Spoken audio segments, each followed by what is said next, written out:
வரக்கூடிய இரண்டாம் நிலை காவலர் தேர்வுக்காக முப்படை பயிற்சி மையத்தின் சார்பாக வரக்கூடிய தேர்வுக்கான புதிய வகுப்புகள் எங்க பயிற்சி மையத்துல எப்ப துவங்க இருக்குதுன்னு பாத்தீங்கன்னா 25/8/2025 வரக்கூடிய திங்கட்கிழமை முதல் துவங்க இருக்குது. சோ இந்த தேதியில தான் வேலூர், திருச்சி மற்றும் விருதுநகர் முப்படையின் 3 கிளைகளிலுமே பிசிக்கான புதிய வகுப்புகள் துவங்க இருக்குது. சோ அட்மிஷன் போடணும்னு நினைக்கிற நபர்கள் வந்து இந்த நம்பர்ஸ்க்கு நீங்க கால் பண்ணி கேட்டீங்கன்னா அதுக்கான டீடைல்ஸ் உங்களுக்கு கொடுத்துருவாங்க.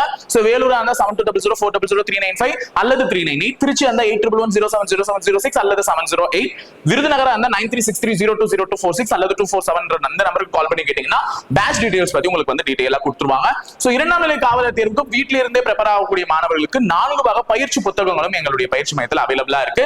சோ 4 பாக பயிற்சி புத்தகத்துல உங்களுக்கு 6 புத்தகம் வந்துரும். அதை பத்தின ஒரு வீடியோவும் நான் போட்டிருக்கேன். சோ அதே மாதிரி அறிவியல் மற்றும் சமூக அறிவியலுக்கான பிராக்டிஸ் செட் புக்ஸுமே எங்க கிட்ட அவைலபிளா இருக்கு. சோ நீங்க படிச்சது எந்த அளவுக்கு இருக்குன்றத டெஸ்ட் பண்ணி பாத்துக்கிறதுக்கு பிராக்டிஸ் செட் புக் வாங்கி செக் பண்ணிக்கலாம். சோ அதே மாதிரி போலீஸ் ஃபேமிலி மற்றும் ஆடுகளம் டெஸ்ட் பேட்ச்மே அவைலபிளா இருக்கு.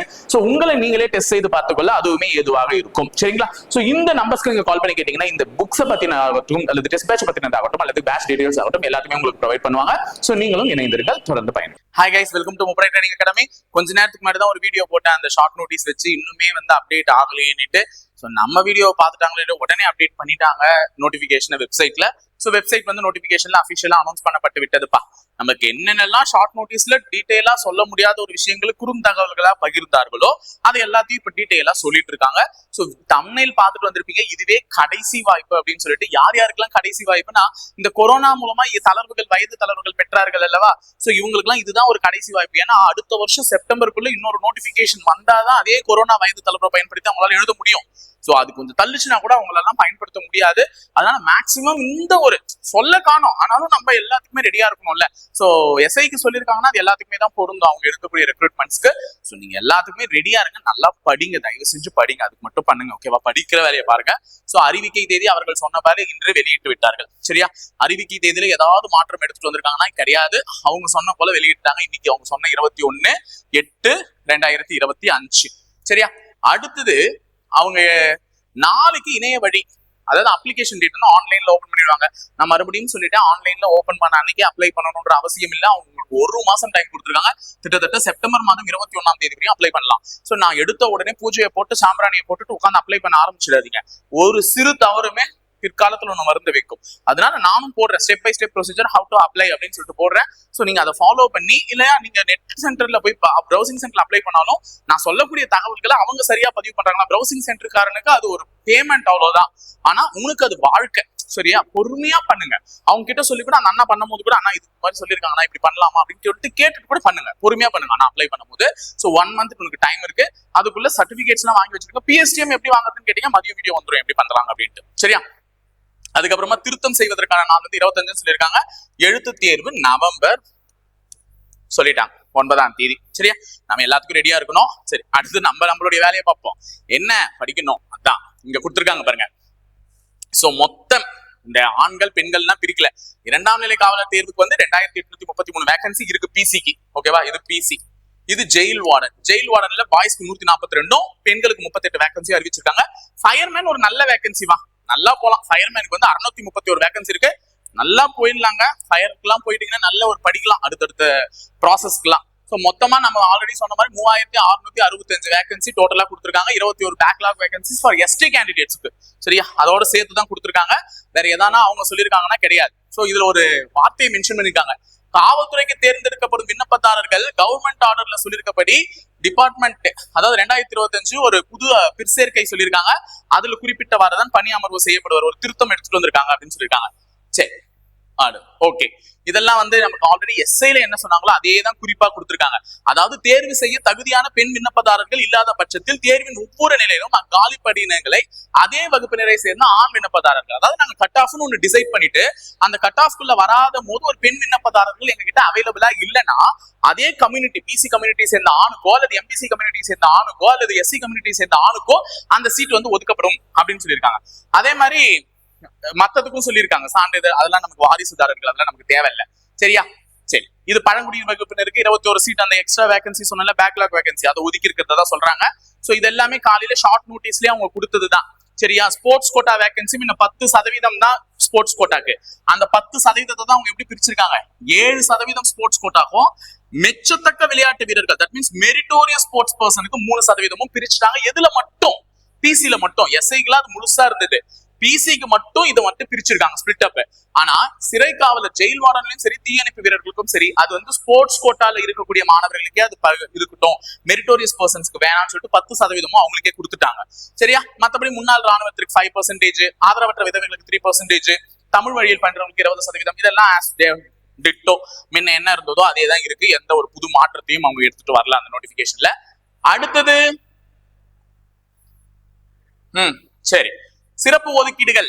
சிறப்பு ஒதுக்கீட்டின் கீழ் தேர்வு செய்த தகுதி வாய்ந்த விண்ணப்பதாரர்கள் இல்லாவிடில் அந்த காலி பணியிடங்கள் அந்தந்த துறையின் பொது ஒதுக்கீட்டிற்கு மாற்றம் செய்யப்படும். இதெல்லாம் நமக்கு தெரிஞ்சதுதான். சரி, அவங்க ஆட்டோமேட்டிக்கா சொல்லிட்டாங்க, கல்வி தகுதி என்ன இருக்கணும்? 10ஆம் வகுப்பு தேர்ச்சி பெற்றிருக்கணும், அல்லது அதற்கு இணையான தகுதியில் தேர்ச்சி பெற்றிருக்கணும். அதாவது 10ஆம் வகுப்பு குறைஞ்சது தேர்ச்சி பெற்றிருக்கணும் அப்படின்னு சொல்லிட்டாங்க. அடுத்தது விண்ணப்பதாரர்களுக்கான தகுதி வயது கேட்டுட்டு இருந்தீங்கம்மா. சோ இவங்க எல்லாத்தையும் கொடுத்துருக்காங்க. நம்ம ஆல்ரெடி இதுக்கு வீடியோ போட்டிருக்கோம் சார், இந்த டேட்ல இருந்து இந்த டேட்ல பிறந்திருக்கணும் அப்படின்லாம் சொல்லியிருந்தோம்ல, அதே தான் கொடுத்துருக்காங்க. சோ எந்த வித மாற்றமும் இல்லை. நான் சொன்ன மாதிரி 99 வந்து பொது பிரிவினர், 97 வந்து பிசிக்கு, 94 வந்து எஸ்சி எஸ்டிக்கு அப்படின்னு சொல்லியிருந்தோம்ல, அதே வயதுகள் தான் கொடுத்துருக்காங்க. ஆனா நான் மதியம் ஒரு வீடியோ போட்டுறேன், டீட்டெயிலா இருக்கும். நீ அந்த டேட்டுக்குள்ள பிறந்திருந்தா நீ அப்ளை பண்ணிக்கோ, அவ்வளவுதான். நான் சொன்னதே தான் சொல்லியிருக்காங்க, அதுல எந்த இதுவும் இல்லை. அதே மாதிரி எக்ஸ் சர்வீஸ் மேனுக்கு இதெல்லாம் கூட இந்த முறை எலிஜிபிள் இல்ல. நமக்கு போன முறையே நோட்டிபிகேஷன்ல சொல்லிட்டாங்க. Assam Rifles, border security force, BSF, CRPF, CISF இதுல இருந்தெல்லாம் நீங்க வெளியே வந்திருந்தீங்கன்னா கூட நீங்க வந்து இதுக்கு எலிஜிபிள் தான். எக்ஸ் சர்வீஸ் மேன் கோட்டால அடிப்படையில் இது எழுதலாம் அப்படின்னு சொல்லிட்டு ஏற்கனவே சொன்னதுதான். அடுத்தது ரிசர்வேஷன் எப்படி நாங்க பிரிப்போம்? இந்த ரிசர்வேஷன் அடிப்படையில தான் பிரிப்போம். அதே வந்து இப்ப எஸ்சிக்கு வந்து 18% இடஒதுக்கீட்டுல அந்த 18% இடஒதுக்கீடு எஸ்சிக்கு வந்து 15%, எஸ்சிஏக்கு வந்து 3% பிரிக்கப்படும். அதுல தேர்வு பெற்ற எஸ்சிஏ கேண்டிடேட்ஸ் யாராவது இருந்தாங்கன்னா அவங்க எஸ்சி கோட்டாஸ்லயும் ஃபில் பண்ணுவாங்கன்றத கீழே தெளிவா மென்ஷன் பண்ணிருந்தாங்க ஒரு லைன்ல.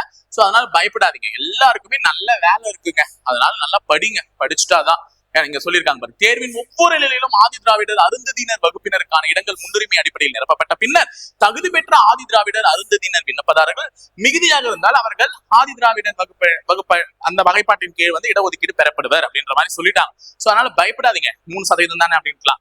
எல்லாருக்குமே நல்ல சதவீதம் தான், நல்ல வேலை வாங்கலாம், ஜாலியா படிங்க, எந்த பயமும் இல்லாத படிங்க. இதெல்லாம் சும்மா அந்த வாரிசு கோட்டா, டிபார்ட்மெண்ட் கோட்டா அதெல்லாம் சொல்லிட்டு இருக்காங்க, அதெல்லாம் நமக்கு தேவையில்லை. சோ ஸ்போர்ட்ஸ் கோட்டா இப்படிதான் பிரிச்சிருக்கோம்.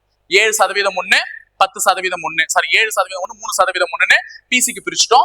மத்தபடி 10% தீயணைப்பாளரும் சரி, ஜெயில் வார்டனுக்கும் சரி கொடுத்துருக்காங்கன்னு சொல்லியிருக்காங்க. சோ எந்தெந்த விளையாட்டுகளில் இது இருக்கணும், 16 விளையாட்டுகள் அவங்க கொடுத்துருக்காங்க. அந்த விளையாட்டுகள் தான் 16 விளையாட்டுகளில் ஏதாவது சர்டிபிகேட் பெற்றிருந்தாதான் ஸ்போர்ட்ஸ் கோட்டா. அதுவும் ஃபார்ம் 1, ஃபார்ம் 2, ஃபார்ம் 3 இதெல்லாம் வச்சிருக்கணும். சும்மா நான் போய் பார்ட்டிசிபேட் பண்ணேன், பார்ட்டிசிபேஷன் சர்டிபிகேட் வச்சாலாம் ஸ்போர்ட்ஸ் கோட்டா கிடையாது. ஃபார்ம் 1, ஃபார்ம் 2, ஃபார்ம் 3 இருக்கணும். சும்மா ஏனோ தானோ ஒன்று வச்சிடாதீங்க. இந்த 16 விளையாட்டுகள் கொடுத்துருக்காங்க பாருங்க, கூடைப்பந்து, கால்பந்து, வளைகோல் பந்து, கையுந்து பந்து, கைப்பந்து, கபடி, மல்யுத்தம், குத்துச்சண்டைன்னு இந்த 16 விளையாட்டுகள் தான். சரியா? அடுத்தது என்னென்னலாம் சொல்லியிருக்காங்க அவ்வளவுதான். இதெல்லாம் விளையாட்டுத்துறையின் கீழ் நிரப்பப்படும் சொல்லிட்டாங்க. சோ வயது வரம்புல எல்லாத்துக்குமே நமக்கு ஆல்ரெடி சொல்லிட்டோம், அந்த வயது வரம்புக்காரங்க தான் அப்ளை பண்ணணும்ட்டு. சோ நல்லபடியா வந்திருக்கக்கூடிய ஒரு நோட்டிபிகேஷனுங்க, படிங்க. தமிழ் வழியில் பயின்றவர்களுக்கு எத்தனை சதவீத இடஒதுக்கீடு ஒதுக்கப்படும் சொல்லிட்டாங்க?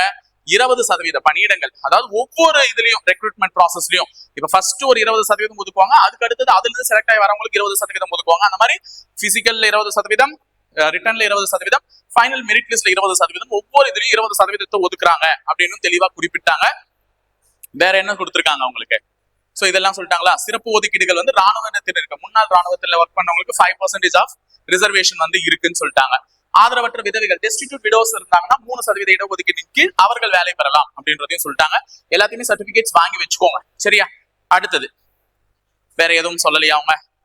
Post preference. சரியா? போஸ்ட் பிரெஃபரன்ஸ் அதாவது நீ பதவி என்ன வேணும்ன்றத விருப்ப முன்னுரிமை கொடுக்கணும்னா பெண் விண்ணப்பதாரர்கள் 2ஆம் நிலை காவலர் மற்றும் 2ஆம் நிலை சிறை காவலர் பதவிகளுக்கு மட்டுமே முன்னுரிமை அளிக்க முயலும். அவங்களுக்கு வந்து எது இருக்காது, ஃபயர்மேன் இருக்காதுன்னு சொல்லிட்டாங்க. ஆண் விண்ணப்பதாரர்கள் எல்லாமே முன்னுரிமை கொடுக்கலாம். சரியா? அதே மாதிரி 3ஆம் பாலினத்தை சேர்ந்தவர்களும் 2ஆம் நிலை காவலர் பதவிக்கு மட்டுமே முன்னுரிமை அளிக்கலாம். அவங்களுக்கு வந்து 2ஆம் நிலை சிறை காவலர் மற்றும் தீயணைப்பு பதவிகள் ஒதுக்கப்படவில்லை. புரியுதா? அப்ப பெண்களுக்கு என்ன ஒதுக்கியிருக்காங்க, ஆண்களுக்கு என்ன ஒதுக்கியிருக்காங்க, 3ஆம் பாலினத்தவர்களுக்கு என்ன ஒதுக்கியிருக்காங்கன்றதை தெளிவுபடுத்திட்டாங்க. ஆண்கள் இருக்கிற எல்லா போஸ்டிங்குமே அவங்க என்ன பண்ணலாம், போஸ்ட் பிரெஃபரன்ஸ் கொடுக்கலாம். ஆனா பெண்களுக்கு வந்து 2 தான், எதை தவிர்த்து, ஃபயர்மேன் தவிர்த்து. 3ஆம் பாலினத்தவருக்கு ஜெயில் வார்டனும் கிடையாது, ஃபயர்மேனும் கிடையாது. அவங்களுக்கு வந்து எது மட்டும் கொடுக்கலாம், பிசி மட்டும் கொடுக்கலாம்.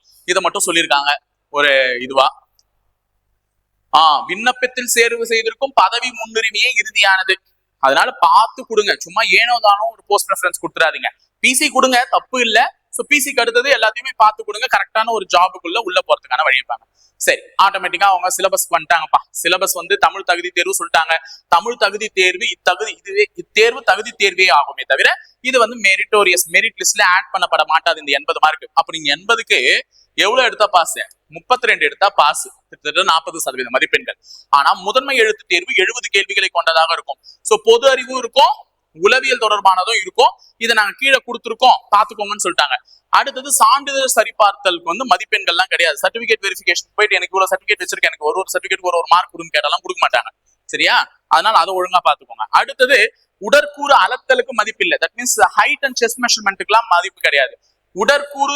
உடல் உறுதி தேர்வு, தட் மீன்ஸ் அந்த 1500 மீட்டர் ரன்னிங்கும் 400 மீட்டர் ரன்னிங்கும் கேர்ள்ஸ்க்கு எல்லாம் வைப்பாங்கல்ல, அதுக்கெல்லாம் மார்க்ஸ் கிடையாது.